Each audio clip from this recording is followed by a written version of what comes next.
L'éditorial du Figaro. Palme tricolore par François d'Argent. C'est un paradoxe et une première aussi. Voilà qu'en France, on se réjouit d'une grève. Celle qui a paralysé les studios à Hollywood en 2023 aurait permis aux films hexagonaux de tirer leur épingle du jeu en 2024. Le lion de la Metro-Goldwyn-Mayer perd de sa superbe. Cocorico chante nos réalisateurs, producteurs et distributeurs. Moins de concurrence ne nuit pas, mais la tendance est avérée. Le public plébiscite le cinéma français et cerise sur le gâteau, les films sont bons.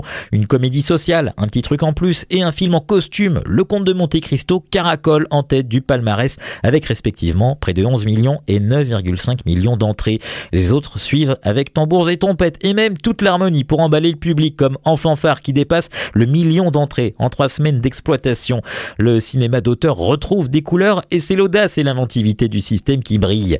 Un film avec un petit gars du Jura fabricant du comté, vin Dieu, on y va. Un film mettant en scène un caïd mexicain changeant de genre, Emilia Pérez, on applaudit. Une romance noire, l'amour ouf, on se précipite. Ce dernier a d'ailleurs été porté par les jeunes. Ce public prétendu acquis à la cause Netflix se rue en salle pour plébisciter ses idoles. Pierre Ninet, François Civil, Adèle Exarchopoulos.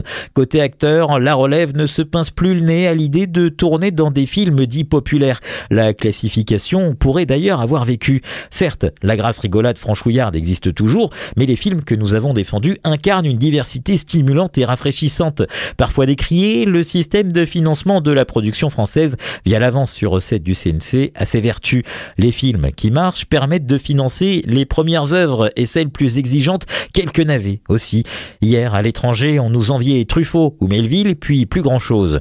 On regarde aujourd'hui le cinéma français avec jalousie. 10 fans d'Audiard, Titane, de Ducorneau, Anatomie d'une chute, de Trier, 3 palmes d'or en 10 ans l'attestent. Ce même Audiard vient de rafler 10 Golden Globes, l'antichambre des Oscars avec Emilia Pérez. Hollywood n'est plus si loin.